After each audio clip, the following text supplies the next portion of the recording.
Você já se perguntou, em silêncio, será que eu sou mesmo um cristão verdadeiro? Porque a minha vida parece tão cheia de luta, dor, confusão. Talvez essa pergunta já tenha morado no seu peito como um peso discreto. Um sussurro nas noites sem sono, nas horas de oração que parecem não ter resposta, nas manhãs em que o cansaço emocional fala mais alto que o louvor. É uma dúvida que não vem em tom de acusação, mas em forma de medo. Medo de descobrir que tudo não passa de aparência.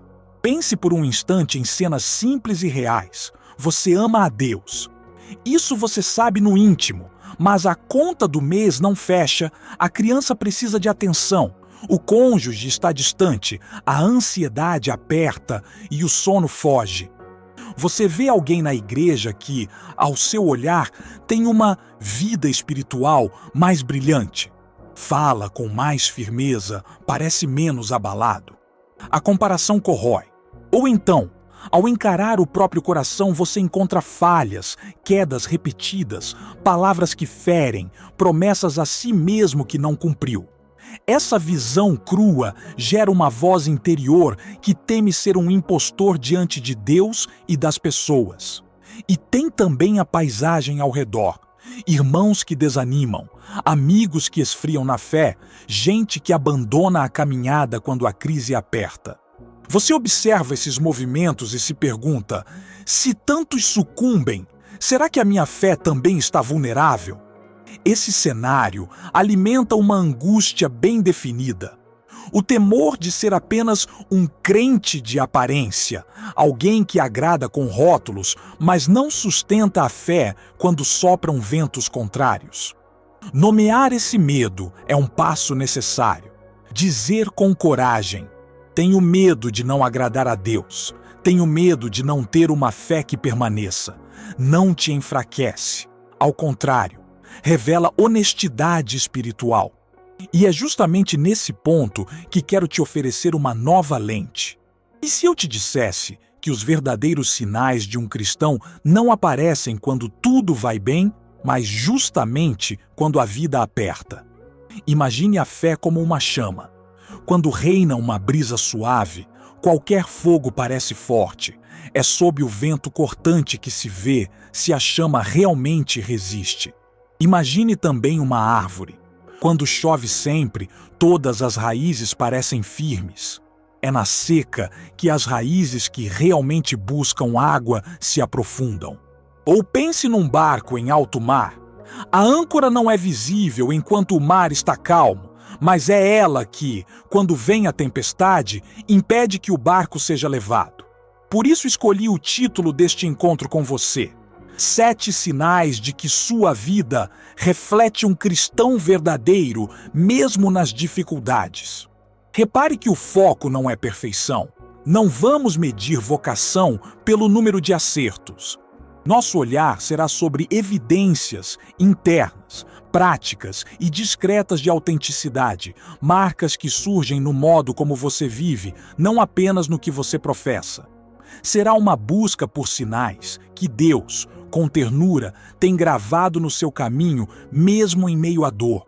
Neste vídeo, você vai descobrir 7 sinais profundos e bíblicos que mostram quando a sua vida reflete um cristão verdadeiro, principalmente no meio das dificuldades, e como isso pode te trazer segurança e direção.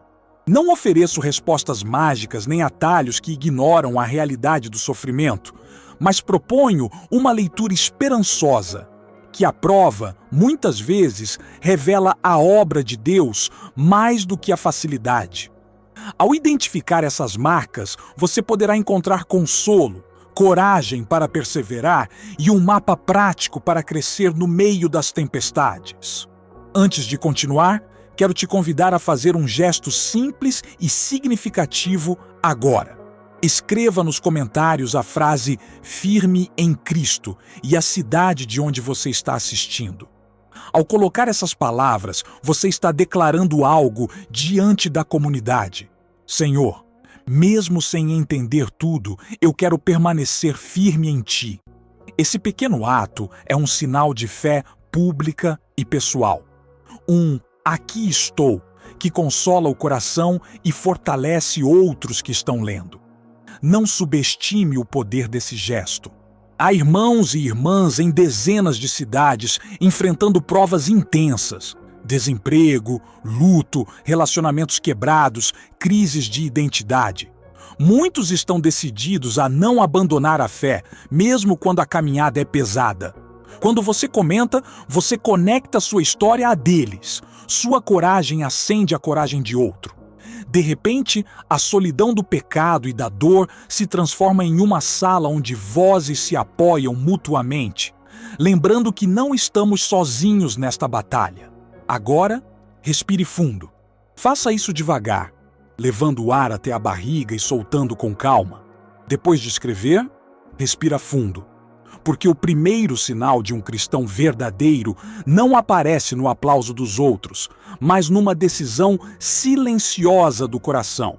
É dessa decisão que vamos partir, com ternura e clareza, para olhar os sinais que confirmam. Mesmo em meio ao caos, Deus está formando algo real em você.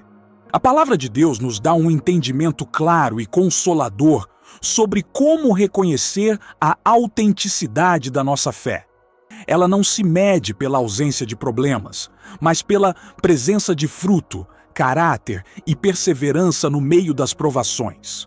Tiago nos lembra com ternura prática que as alegrias não são a única prova da fé. Antes, as provações têm propósito. Tiago 1, 2, 4. Ele nos convida a considerar como alegria quando somos postos à prova, porque essas circunstâncias produzem perseverança e maturidade espiritual. Não é uma promessa de sofrimento por si só, mas uma garantia de que Deus usa o fogo das dificuldades para lapidar aquilo que nele existe de verdadeiro. Do mesmo modo, o apóstolo Paulo adverte a Timóteo que a busca por uma vida piedosa inevitavelmente atrai oposição e sofrimento. 2 Timóteo 3:12. Não é um castigo divino, mas uma consequência lógica. Quem decide viver para Cristo gera colisões com um mundo que não quer se render ao reino. Essas colisões são, paradoxalmente, sinais de que a fé está ativa e influente, como uma raiz que, ao encontrar pedra e secura, precisa se aprofundar para sobreviver. João, por sua vez, aponta para uma evidência prática e relacional dessa união com Cristo: permanecer nele e dar fruto. João 15:5. A permanência não é um estado de conforto, é um vínculo dinâmico que se manifesta em ações, mesmo quando o coração está cansado. E Gálatas descreve quais frutos são visíveis quando o Espírito atua: amor, alegria, paz, longanimidade, benignidade, bondade, fidelidade, mansidão e domínio próprio. Gálatas 5, 22, 23. Esses não são adereços espirituais, são marcas de transformação que resistem às tempestades. Diante disso, precisamos encaixar um princípio que muda a lente com que nos vemos. A prova não é, regra geral, sinal da ausência de Deus. Muitas vezes é o contrário. É a forja onde a nossa fé é provada, confirmada e fortalecida. Assim como o ouro passa pelo fogo para ser purificado, a fé passa pelas aflições para se revelar em sua genuinidade. Não se trata de glorificar o sofrimento, nem de minimizar a dor real que você sente, mas de reconhecer que Deus está ativo no processo, mesmo quando tudo parece ruir. É um consolo profundo saber que as lutas podem ser o cenário onde Deus revela que a semente plantada em você é, de fato, viva. Dentro dessa perspectiva, a perseverança assume um papel central. Não confundir perseverança com invulnerabilidade. Não é ficar imune às lágrimas, dúvidas ou noites sem sono. É a capacidade de continuar, de voltar a Deus, de não ancorar a esperança nas circunstâncias, mesmo quando os ventos são contrários. Perseverança revela que a fé não era mero sentimento passageiro, mas um compromisso enraizado. Alguém que persevera pode cair, fraquejar e até duvidar. A diferença é que essa pessoa não permanece no chão espiritual. Ela se levanta, busca reconciliação, retoma a palavra e reorienta a vida para Cristo. Essa insistência em permanecer na presença do Senhor é um dos sinais mais confiáveis de autenticidade cristã. Para orientar a sua reflexão e preparar o caminho para o que vem a seguir, aqui está um mapa simples, mas profundo, dos 7 sinais que iremos explorar. Primeiro, perseverança em meio às provas, a capacidade de continuar, ainda que mancando. Segundo, o desejo de obedecer a Cristo, mesmo quando obedecer custa. Terceiro, o fruto do Espírito aparecendo na prática, apesar das falhas. Quarto, um amor genuíno por Deus e pelas pessoas, mesmo quando ferido. Quinto, sensibilidade ao pecado e uma busca sincera por santificação. Sexto, uma fé que luta, mas continua mirando em Cristo como única esperança. E sétimo, um compromisso constante com o discipulado diário, vivendo o Evangelho nas pequenas decisões de cada dia. Cada um desses sinais não funciona isoladamente. Eles se entrelaçam como fios que formam uma corda firme. A perseverança sustenta o desejo de obedecer. O desejo de obedecer alimenta a produção de fruto. O fruto gera amor e uma consciência mais sensível ao pecado. Essa sensibilidade nos empurra de volta para Jesus, reforçando a fé que persiste e o compromisso de seguir dia após dia. É uma rede de evidências que apontam não para a perfeição humana, mas para a obra divina na alma. Enquanto o mundo tende a avaliar sucesso espiritual pelo que se vê, títulos, aparência, situações resolvidas, Deus olha para o coração e para a direção da caminhada. Ele se interessa mais por para onde você caminha do que por onde você já chegou. Por isso, não se desanime se você não se enquadra em estereótipos de vida cristã. O que importa é a orientação da sua vida. Você está indo em direção a Cristo, mesmo com passos vacilantes? Se sim, há motivo para esperança e para coragem. Respire fundo. Ao entrarmos na primeira lição prática, lembre-se, o primeiro sinal de um cristão verdadeiro, mesmo nas dificuldades, é aquele que sustenta todos os outros, a capacidade de continuar, ainda que mancando. Perseverança não é um rótulo elegante para quem nunca sente medo, dúvida ou cansaço. Perseverança é a coragem silenciosa de voltar, vez após vez, para a fonte que sustenta a vida, mesmo quando tudo em você quer desistir. É a decisão cotidiana de permanecer à mesa com Deus, mesmo que a refeição venha acompanhada de dores que você não entende. É essa volta, esse retornar insistente ao rosto do Pai, que revela se a sua fé é uma fé de verniz ou uma raiz verdadeira. Imagine alguém que perde o emprego, vê as contas se empilharem e sente a vergonha pesada nos ombros. Ou pense na mãe que chora pelo filho que se afastou, no amigo traído que não encontra motivos para confiar novamente, no doente que acorda sem força e com uma pergunta cruel: onde estás, Senhor? A perseverança não impede o choro, ela acolhe o pranto, mas impede que esse choro transforme-se em fuga. A pessoa perseverante pode sim lamentar, questionar, revoltar-se. Pode até se sentir abandonada.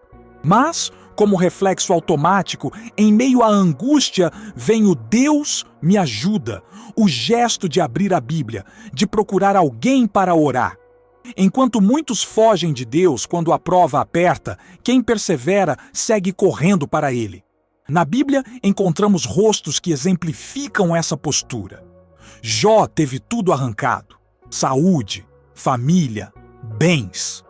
Ele foi reduzido à terra e, mesmo em meio ao lamento mais profundo, não largou a presença de Deus. Seus diálogos com amigos, suas queixas intensas, mostram um homem que não fingia fé. Mostravam alguém que, em meio à ruína, continuava a falar com Deus. E, por fim, reconheceu a soberania divina de uma forma que a prosperidade jamais teria produzido. Davi, perseguido, humilhado e, às vezes, desesperado, compôs salmos onde sua alma clamava e, ainda assim, declarava confiança. Ele não teve uma fé de vitrine. Teve uma fé que sangrava, que gritava, que fugia e voltava, que se prostrava e suplicava. Esses personagens nos ensinam que a perseverança é mais conversa real com Deus do que aparente quietude religiosa. Espiritualmente falando, perseverar é efeito e evidência da fé viva. Não se insistiria em alguém que se considerasse inexistente.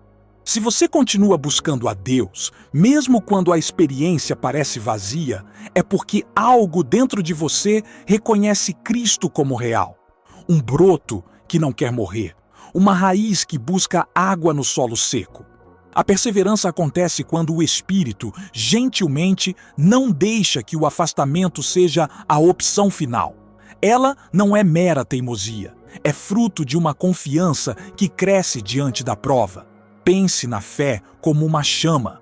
Quando sopram ventos fortes, perda, traição, dúvida, enfermidade. Alguns fogem para proteger a chama da reputação. Outros descobrem que a chama verdadeira não se mostra se tudo está aquecido, mas quando o vento tenta apagá-la. A perseverança revela o fogo que arde embaixo da fumaça. Ou visualize a fé como raiz. Em dias de bonança, a planta floresce. Em tempos de seca, quem tem raiz aprofunda-se.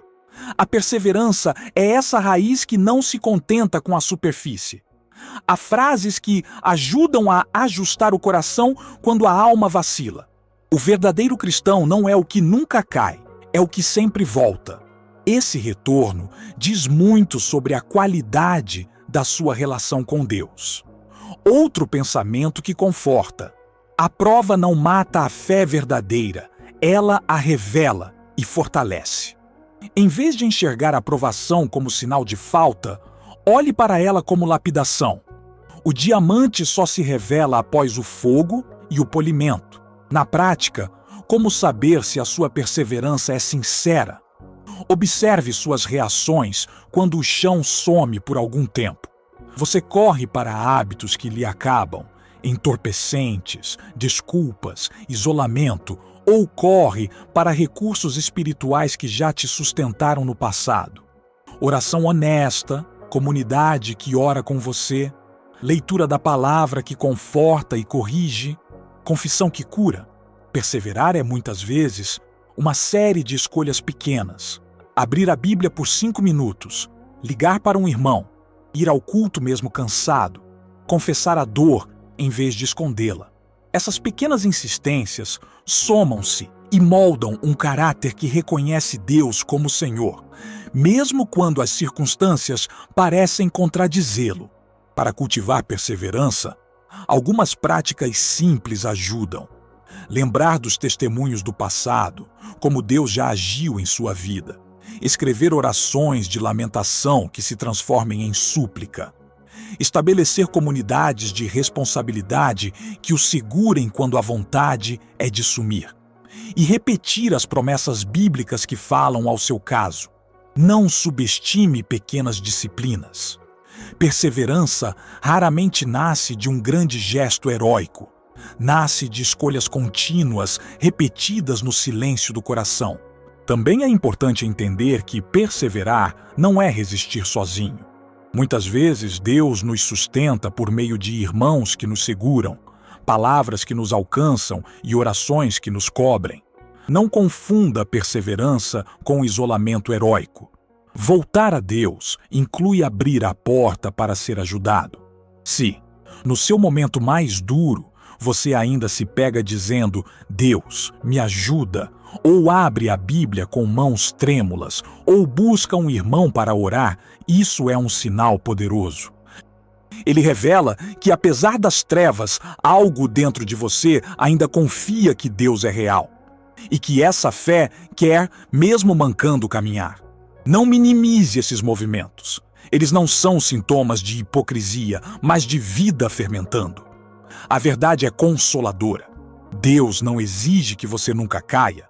Ele recebe com alegria quem volta. Cada volta é testemunho de que ele não é apenas utilitário que você procura em crise, mas o centro de onde você retoma força. Assim, a perseverança, mesmo frágil, é uma prova de que a semente plantada por Deus em você está viva e que Ele está operando pacientemente na sua formação. E quem persevera, mesmo ferido, revela outro sinal profundo. Um coração disposto a obedecer a Cristo, não só a usá-lo como socorro. Há uma diferença profunda entre admirar Jesus de longe e colocá-lo no trono da sua vida. O segundo é o sinal que estamos explorando agora. O desejo de obedecer e seguir Jesus, mesmo quando isso custa caro. Não se trata de fingir um comportamento perfeito ou de listar regras. Trata-se de uma inclinação interior, uma inquietação no coração, que reconhece Jesus como Senhor, não apenas como solucionador dos nossos problemas. É ouvir a voz dele e sentir por dentro que o caminho apontado por ele vale mais do que qualquer conforto imediato. Imagine alguém diante de uma estrada bifurcada. À direita, a via larga e iluminada. Ganhos fáceis, aprovação social, prazeres que prometem alívio rápido. À esquerda, um caminho estreito, às vezes pedregoso, que passa por renúncias. Escolhas que incomodam os amigos, perdem oportunidades, exigem humildade e, por vezes, solidão. O desejo de obedecer a Jesus é a coragem de tomar o caminho da esquerda, não por masoquismo, mas porque aquele é o caminho que leva à vida. É a decisão repetida. Se o Senhor disse, eu quero aprender a obedecer. Essa inquietação se manifesta de maneiras concretas. Primeiro, você sente incômodo quando percebe algo que contraria a palavra. Não é apenas a lógica moral. É uma sensação na alma, um desconforto que cresce quando você tolera comportamentos, conversas ou hábitos que desviam o caráter de Cristo. Pode ser uma piada que feriu alguém, um acordo financeiro que envolve injustiça, uma relação que corrói seus valores. Onde antes havia indiferentismo, agora existe dor por ver algo que ofende a santidade de Deus. Esse incômodo é um sinal precioso. Mostra que o Espírito está trabalhando para alinhar seu gosto e suas decisões à vontade divina. Segundo, o desejo de obedecer aparece nas renúncias que você faz, mesmo quando dói. Renunciar valores fáceis, abrir mão de vantagens momentâneas, deixar de alimentar relacionamentos tóxicos. Tudo isso tem um preço. Alguém perdeu uma promoção porque se recusou a participar de práticas desonestas. Outra pessoa rompeu um namoro que a afastava de Deus, mesmo sabendo que sofreria. Essas saídas custam lágrimas, perda de status, solidão. Mas há uma disposição interior que pesa mais. A convicção de que viver segundo o Evangelho compensa. É o tipo de escolha que, ao ser tomada, deixa a alma mais leve, apesar do preço pago. Mateus 16:24 resume o chamado com força direta. Se alguém quer vir após mim, negue-se a si mesmo, tome a sua cruz e siga-me. Negar a si mesmo não é aniquilar a personalidade, é submeter desejos desordenados à vontade do Rei. Tomar a cruz é aceitar que o discipulado pode ferir a vaidade e exigir entrega. Seguir é caminhar na rotina, nas decisões pequenas e invisíveis, onde a fidelidade verdadeira se prova. O versículo não é um ideal inatingível, é o mapa do discipulado. Quando você percebe que há uma vontade em você de obedecer, Inclusive nas coisas pequenas, isso é uma evidência de que Jesus está sendo Senhor sobre suas escolhas. Espiritualmente, esse desejo não nasce da carne. A natureza humana tende a buscar conforto, vantagem e aprovação. Se alguém escolhe a cruz em vez da estrada fácil, é porque algo maior está movendo o seu coração. O Espírito Santo moldando a semelhança com Cristo. Não se trata de legalismo ou desempenho. É o fruto de um encontro com aquele que nos amou primeiro. A obediência verdadeira brota da gratidão e do reconhecimento de quem Jesus é. E isso transforma a motivação de o que eu ganho para quem eu honro. Viver esse desejo, porém, não torna você imune a falhas. Haverá dias de hesitação, retrocessos, fraquezas. A diferença é que a pessoa sincera não acomoda o erro nem o racionaliza. Quando falha, procura alinhar a rota novamente. Cristão verdadeiro não é quem nunca falha. É quem, quando falha, volta a alinhar a rota com a vontade de Jesus. Essa dinâmica de queda e retorno é uma pista firme de que a obediência não é apenas comportamento externo, mas um movimento interno em direção ao Senhor. Na prática, como cultivar esse desejo? Primeiro, permitindo-se ser confrontado pela palavra e pela oração. Leia os textos que questionam seu modo de viver.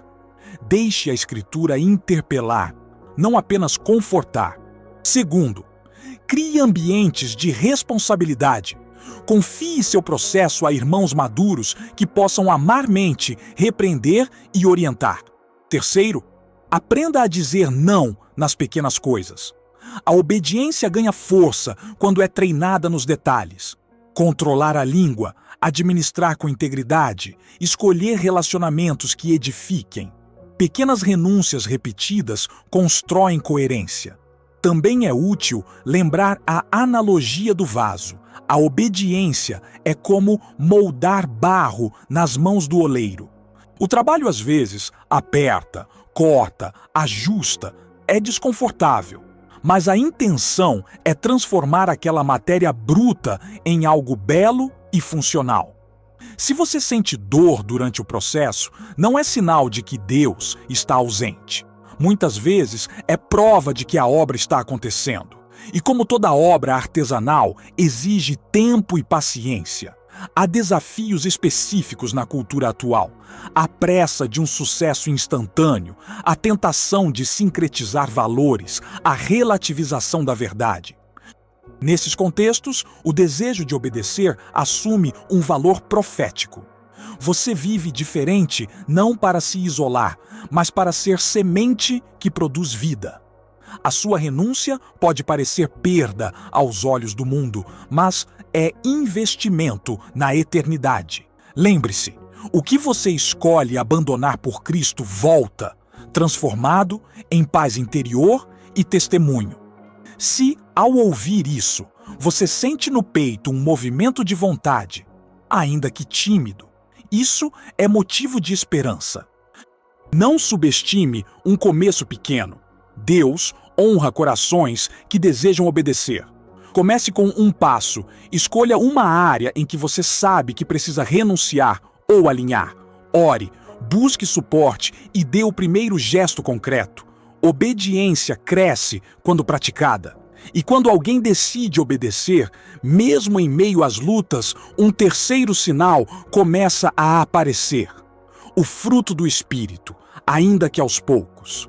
Quando as tempestades vêm, é fácil confundir silêncio com ausência de Deus. Mas há sinais pequenos e persistentes que revelam a presença dele no seu coração, mesmo quando tudo parece ruir.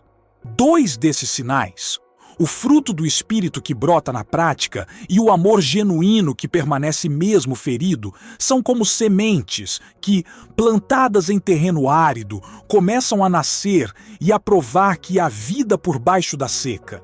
Permita-me descrever isso com cuidado, para que você possa reconhecer onde Deus tem trabalhado em você. Primeiro, o fruto do Espírito. Paulo nos dá uma lista: amor, alegria, paz, paciência, benignidade, bondade, fidelidade, mansidão e domínio próprio. E chama isso de fruto singular. Não são peças soltas, mas o sinal de uma mesma videira que produz. Em tempos de luta, esse fruto não aparece como um rótulo brilhante. Aparece como pequenas mudanças na maneira como você reage. Talvez antes você explodia com facilidade. Hoje, quando a pressão vem, há um suspiro, uma pausa, um espera interior que evita a reação imediata. Ou você percebe que, mesmo cansado, consegue olhar para alguém que está mal e oferecer cuidado em vez de fechar-se em si mesmo. Essas reações são como brotos verdes que, embora tenhosos, denunciam raízes. Pense numa panela no fogo. Quando a pressão sobe, ela chiaria e poderia transbordar. O fruto do Espírito funciona como uma válvula que evita a explosão. Não elimina a tensão, mas transforma a forma como ela se manifesta. Em vez de uma explosão de raiva, surge uma palavra calma. Em vez de desistência total, há perseverança prática. Em vez de pânico, surge uma paz que não se explica completamente pelas circunstâncias. Essas paz e alegria sem sentido humano, como já disseram, são indícios claros de que algo divino está sustentando sua alma. Não porque você seja perfeito, mas porque algo dentro de você tem aprendido a respirar diferente na pressão. As pessoas ao redor também notam. Familiares, colegas, amigos percebem que seu jeito de lidar com conflitos mudou. Não por uma máscara, mas por uma disposição diferente ao enfrentá-los. Alguém que sempre foi explosivo pode não ter se tornado modelo de paciência do dia para a noite. Mas os pequenos gestos de gentileza, as respostas pensadas, o controle que aparece em momentos críticos, esses são sinais reais. Eles apontam para a transformação progressiva.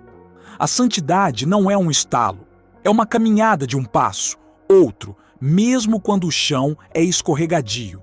Agora, o amor genuíno, talvez o sinal mais pungente e, ao mesmo tempo, o mais revelador. Amor cristão não é simplesmente sentir boas emoções por quem nos agrada. É uma decisão do coração que persiste mesmo quando você está ferido. É a capacidade de se importar com o outro enquanto ainda está sangrando por dentro. É orar pelos que te magoaram, não em palavras vazias, mas com desejo sincero para que Deus os alcance e os transforme. Não é fácil. Amar enquanto sofre exige uma graça que só o Espírito concede. Quando isso acontece, você não precisa provar a ninguém que é bom. O amor se revela em gestos pequenos. Um telefonema para quem chora, uma palavra de consolo, um silêncio que escolhe não revidar. Esse amor também se manifesta em tristeza por aqueles que estão longe de Deus e em alegria quando alguém se aproxima dele. Você chora ao ver alguém se afastando, e a sua alegria não é festa vazia ao ver um novo convertido, mas um júbilo que se mistura com gratidão e responsabilidade. Como posso ajudar essa pessoa a crescer? Amar em tempos de prova é oferecer-se, ainda que a sua própria casa esteja em ruínas. É perdoar quando o orgulho quer manter o muro. É abençoar quando a ofensa poderia justificar maldições. Quando isso acontece, o mundo percebe que há algo diferente em você. Não uma fortaleza inabalável, mas uma presença que escolhe misericórdia mesmo diante da dor. Importante? Nem tudo que parece fruto é fruto. Há momentos em que nosso esforço humano imita comportamento piedoso. Por isso a ênfase bíblica não está em perfeição, mas em direção. Há uma mudança de padrão na sua vida? Você reage de forma diferente à tentação, à perda, à injustiça? Há mais paciência do que antes? Você sente uma alegria que não casa com as circunstâncias e dá paz nas noites sem sono? Esses sinais, ainda que imperfeitos, são evidências de que Cristo está sendo formado em você. Considere a analogia da raiz em época de seca. A superfície pode rachar, mas se a raiz se aprofunda, a árvore não morre. Ela espera chuva e resiste. O fruto do Espírito e o amor que permanece são sinais de que, mesmo na aridez, a raiz está viva e crescendo. Eles não significam que você já venceu toda a tentação ou que nunca ficará abatido. Significam que, em você, há um movimento divino que produz novas reações, uma nova sensibilidade para com Deus e com o próximo. Então, como aplicar isso hoje? Primeiro, observe-se com misericórdia. Identifique situações recentes em que você reagiu com mais calma, em que ofereceu ajuda mesmo cansado, em que perdoou antes de ser perdoado. Anote essas pequenas vitórias, elas contam. Segundo, peça ao Espírito que aumente o fruto. Oração direta. Senhor, não quero apenas sentir que te amo. Quero amar de fato, mesmo quando é difícil. Terceiro, pergunte às pessoas próximas. Elas notam mudança? Às vezes, o testemunho alheio confirma o que seu próprio coração ainda não vê claramente. Frases para guardar. O selo do cristão verdadeiro não é a ausência de problemas, é a presença de frutos, mesmo em solo de dor. E, quando, mesmo ferido, você ainda ama, perdoa e se importa, é porque o amor de Deus está mais forte em você do que a ferida. Se, ao ler isso, você reconheceu em si pequenas transformações, ainda que lentas, saiba que isso aponta para uma fé viva e verdadeira. E à medida que o fruto aparece, outro sinal se torna muito evidente.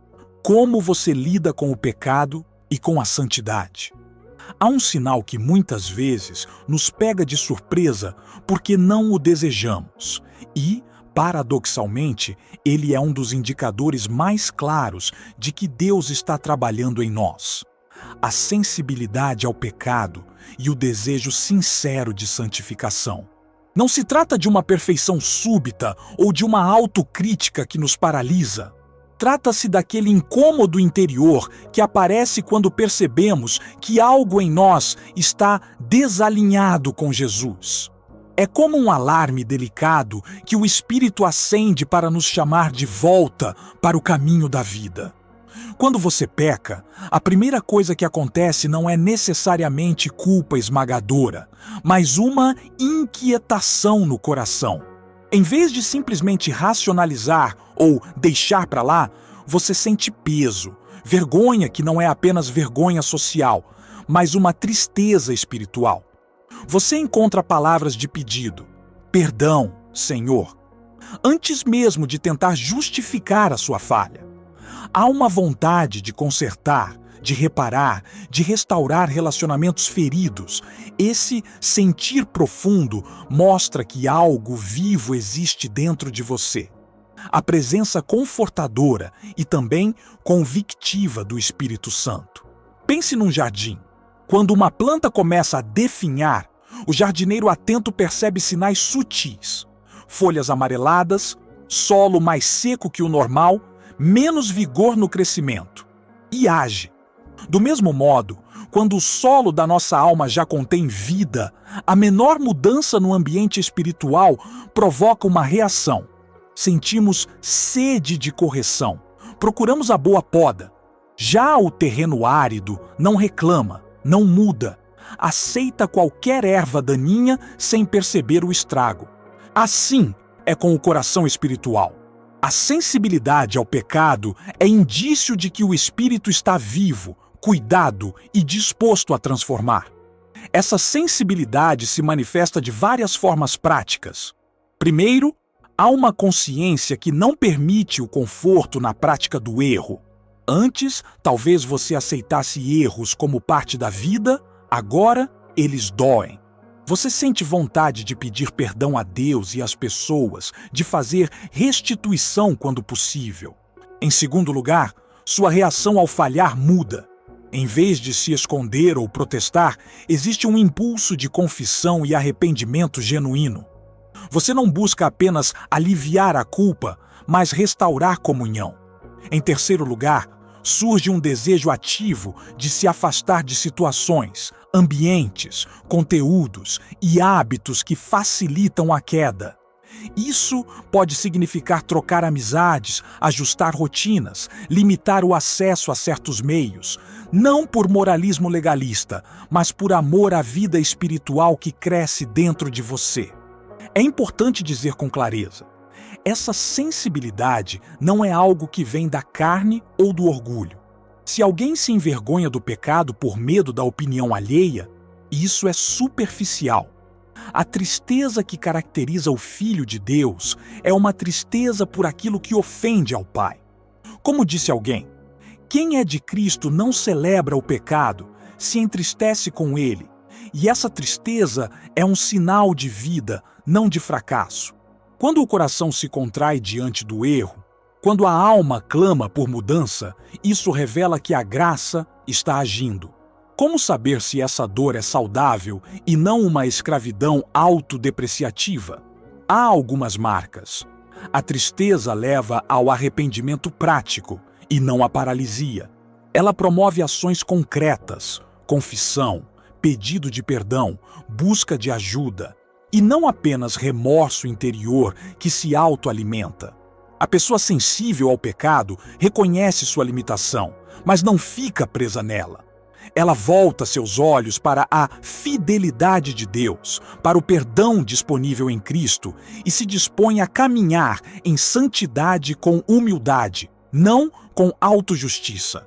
Essa sensibilidade também nos impulsiona a adotar práticas que sustentem a santificação. Momentos regulares de confissão a Deus, estudo intencional da palavra para que a verdade reconstrua a mente, oração pedindo forças para resistir e prestação de contas com irmãos de confiança são hábitos que nascem justamente dessa inquietação saudável. Às vezes, o caminho para crescer em santidade passa por mudanças práticas. Desligar-se de um conteúdo que arrasta o coração, redefinir horários para proteger a vida espiritual, buscar aconselhamento pastoral ou terapia para questões profundas. Tudo isso é consequência de um coração que não se acomoda no pecado. Há ainda um aspecto comunitário. Sensibilidade ao pecado nos faz valorizar a comunhão com outros crentes que nos amam o suficiente para chamar a atenção com ternura. O cristão sincero não isola sua luta. Ele busca irmãos que possam orar, aconselhar e sustentar.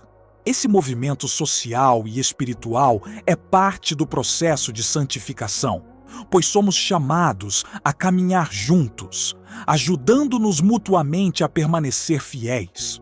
Algumas frases podem ancorar nossa mente quando a tentação de desanimar aparece.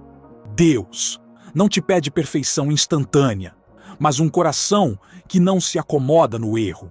Ou ainda, quem é de Cristo sofre com o pecado, porque o amor de Deus já lhe mostra outra realidade. Essas palavras não minimizam o peso da queda, mas as transformam em ponto de partida para a restauração. Se hoje você percebe que o pecado te incomoda mais do que antes, não interprete isso como sinal de retrocesso moral. É, muitas vezes, prova de que você está mais acordado espiritualmente. Em vez de se culpar até o desespero, celebre a presença do Espírito que te faz sensível e, ao mesmo tempo, corra para as soluções que a graça oferece. Confissão, arrependimento, substituição de hábitos e busca por comunhão.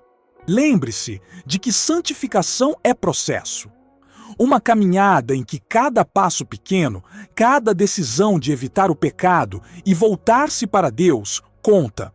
A você que está lutando e sente esse incômodo, segure-se na promessa de que Deus não te abandona na ladeira. A sensibilidade ao pecado é sinal de vida. Ela mostra que a poda está acontecendo para que, no tempo certo, o fruto seja mais abundante. Não esconda essa dor. Compartilhe-a na comunidade. Deixe que a palavra e a oração te moldem e peça ao Senhor que transforme essa inquietação em um caminho claro para mais santidade e amor. E no meio desse processo de luta contra o pecado, outra marca se revela. Uma fé que, mesmo cambaleando, não perde seu endereço: Jesus.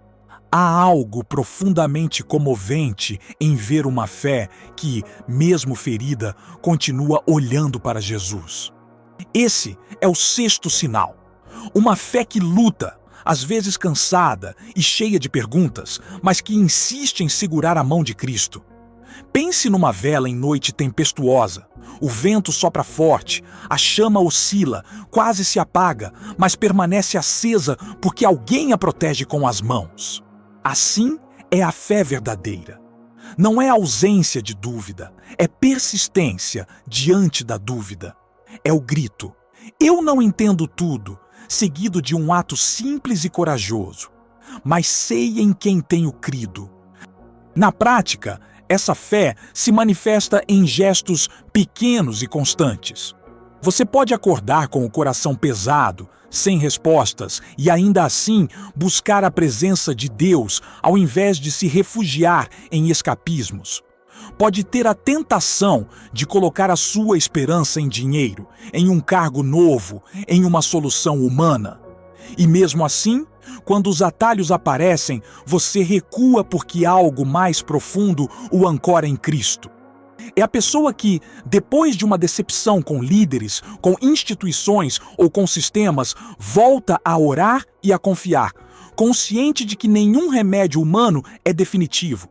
Só Jesus é o fundamento que segura. Há momentos em que a fé é reduzida a um fio.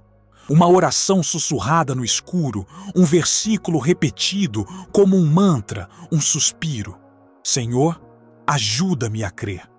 Isso não é fraqueza condenável, é fidelidade humilde.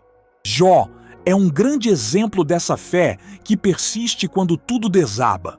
Muitas pessoas que leem as Escrituras veem ali o rosto da fé que não precisa ter todas as respostas para permanecer fiel. A fé que insiste em Cristo levanta-se após a queda, volta-se a buscar a palavra, encara a dor com os olhos fixos naquele que prometeu estar conosco até o fim. Essa fé também se revela pela prioridade que você dá ao Senhor nas suas decisões. Quando a esperança final não está em soluções humanas, no governo, no emprego, na fama, e sim em Cristo, você está demonstrando algo essencial. Reconhece que, embora a vida traga dores e perdas, há um propósito e um pastor que guia. Em uma analogia prática, se a fé for a bússola, a perseverança em Cristo é a mão que a mantém apontada para o norte, mesmo quando o barco balança. Não é sempre a sensação de vitória, é a escolha repetida de confiar, mesmo entre lágrimas. Do lado prático, observe como você reage nas quedas. Há quem use o sofrimento para afastar-se de Deus, justificando-se com o argumento de que ele falhou. Outros, porém, usam a ferida como porta de entrada para uma conversa mais sincera com o Senhor. Perguntam, choram, procuram conselhos e, sobretudo, permanecem alinhados com Jesus como sua esperança última. Esse retorno constante, a decisão de voltar a Ele, a comunidade, a palavra, é sinal claro de que a fé existe e está viva. A sétima marca se chama discipulado, o compromisso com seguir Jesus no dia a dia. Ser cristão de verdade não é ter um título ou frequentar reuniões, é ser discípulo. Aprender com o Mestre, deixar-se moldar por seus ensinamentos e aplicar o Evangelho em cada rotina. Imagine um artesão que, com paciência, modela o barro. O processo é lento, exige cuidado e contato constante. Assim é o discipulado. Não é uma transformação instantânea, mas um caminho de pequenas decisões repetidas. Orar, ler, confessar, praticar, servir. Na prática diária, o discipulado aparece em escolhas concretas. É o funcionário que opta pela integridade, mesmo que perder um contrato seja possível. É o pai ou a mãe que escolhe paciência ao educar, ainda cansado. É o cristão que decide perdoar onde o orgulho mandaria guardar mágoa, que escolhe generosidade mesmo com caixa apertada, que aplica o princípio do reino nas finanças, no trabalho, nas relações.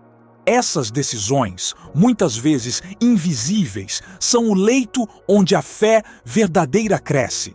O discipulado também se dá na sede de aprender. Você procura a palavra, não para acumular informação, mas para ser transformado. Busca irmãos que o guiem. Aceita a correção e se deixa ensinar. Não se trata de desempenho externo, mas de uma vontade interior de alinhar a vida a Cristo. Pequenos hábitos, um tempo diário com Deus, reuniões de prestação de contas espirituais, servir voluntariamente, são como exercícios que fortalecem a musculatura espiritual. Com o tempo, o caráter se ajusta, as reações mudam e a vida começa a refletir o Mestre. Espiritualmente, fé persistente e discipulado prático mostram algo profundo. Você não quer apenas um Cristo Salvador para consumir benefício. Você quer um Cristo Senhor que governa suas escolhas. Isso revela que a sua relação com Jesus é autoral e transformadora. Ele não é uma ferramenta, é direção. E essa direção confere segurança. Quando a sua vida aponta para Cristo diariamente, há uma coerência entre crença e prática que fala mais alto do que qualquer performance momentânea. Se, ao ler essas descrições, você reconheceu em si mesmo um desejo contínuo de permanecer em Cristo, mesmo que fraco, mesmo que às vezes vacilante, isso já é um forte indicador de autenticidade. Talvez hoje sua fé seja mais sussurro do que brado.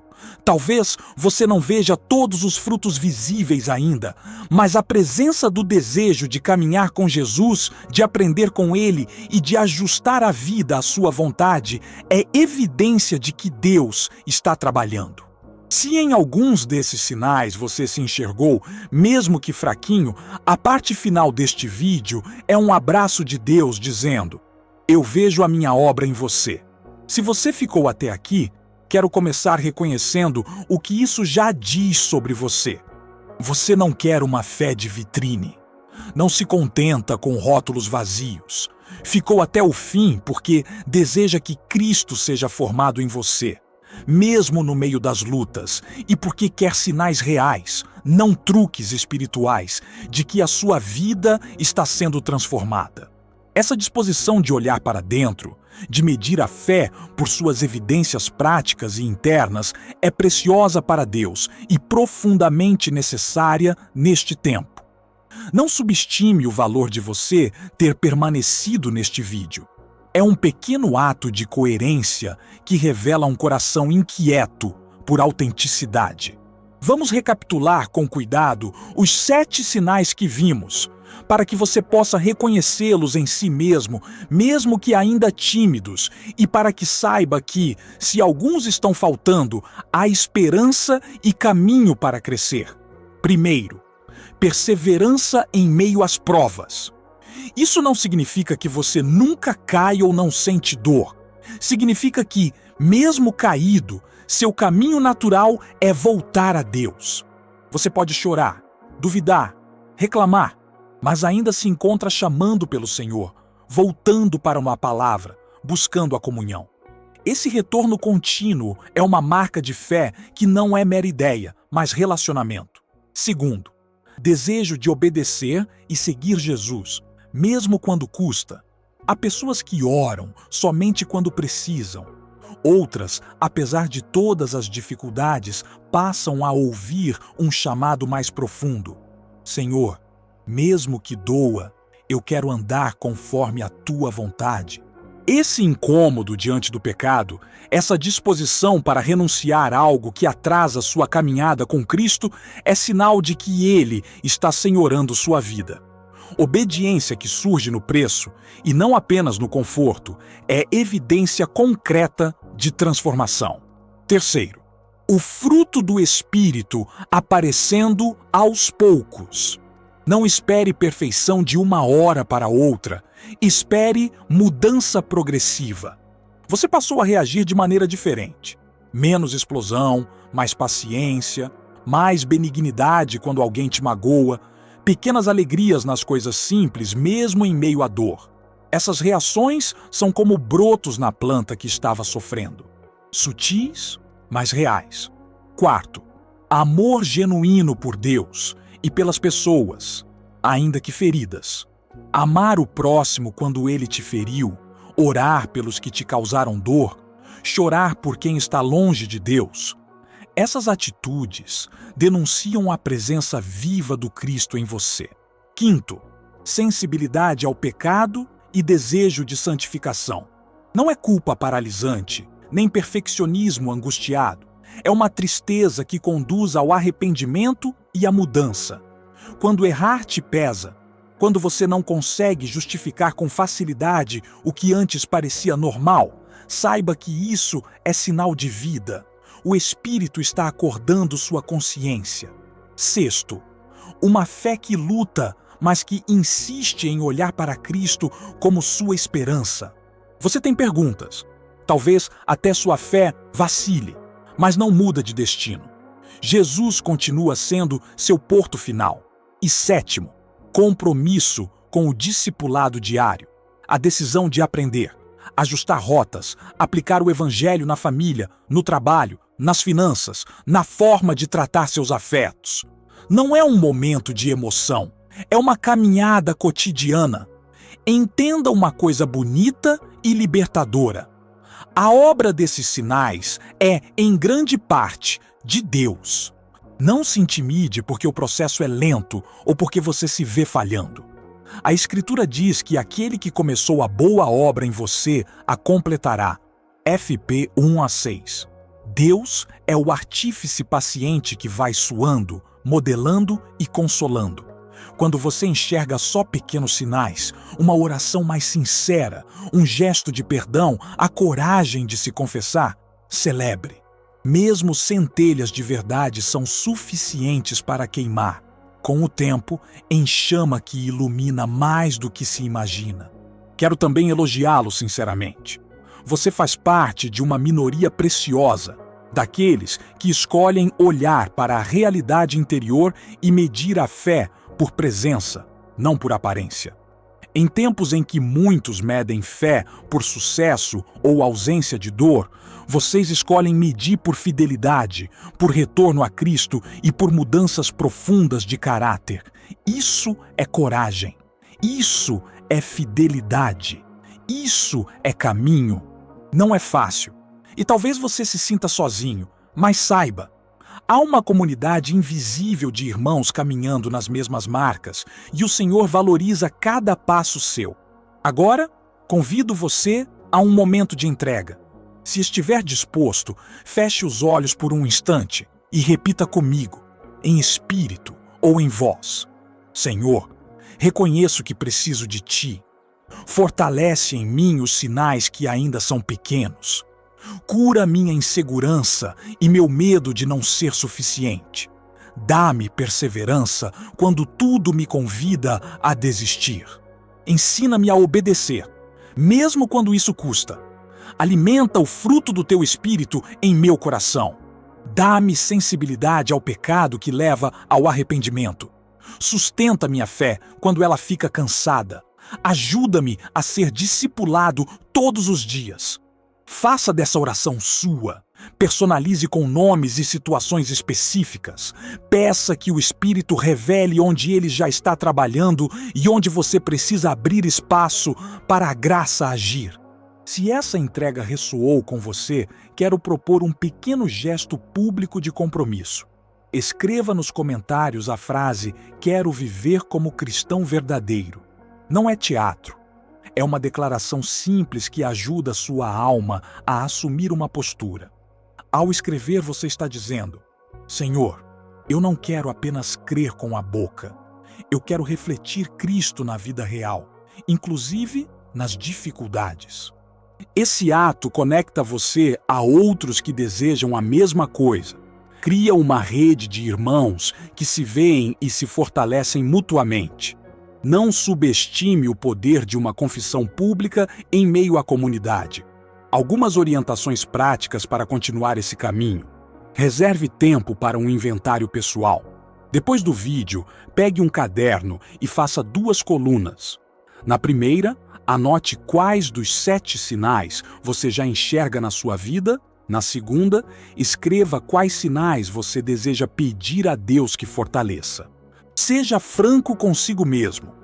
Em seguida, escolha uma ação concreta para a semana que ajude a fortalecer um desses sinais.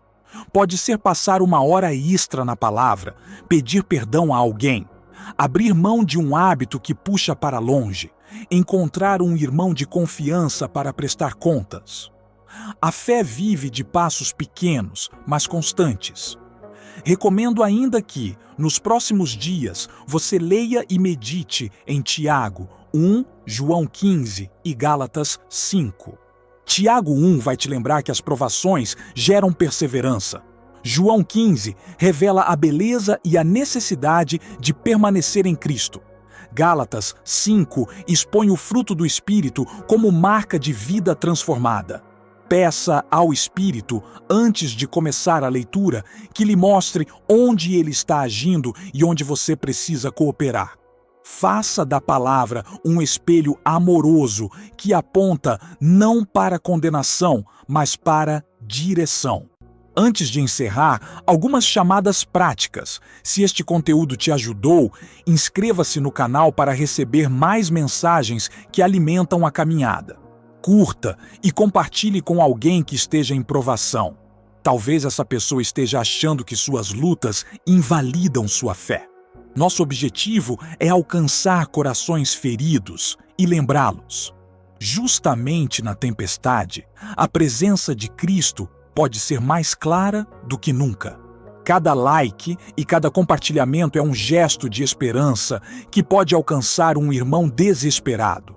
Agora, vou fazer uma bênção sobre sua vida com palavras simples, mas cheias de desejo do céu por você. Que o Senhor fortaleça suas mãos cansadas, que Ele consolide sua fé vacilante, que aqueça o coração que se sente frio, que renove a esperança onde há desalento, que, nas provações, você experimente a ternura de Deus que sustenta, corrige com amor e aperfeiçoa com paciência. Que as suas lágrimas sejam regadoras da terra fértil, onde frutos verdadeiros vão brotar. Que, pouco a pouco, a perseverança, o amor, a santidade e a confiança se tornem marcas visíveis na sua história. Por fim, leve esta imagem com você. Quando olhar para trás, que você possa dizer com tranquilidade e gratidão: não foi a ausência de dificuldades que mostrou que eu era de Cristo, mas o fato de que, mesmo nelas, Ele nunca deixou de me sustentar e de me transformar. Que essa convicção te dê paz hoje. Vá em frente sabendo que Deus está trabalhando, que a comunidade te observa e ora por você.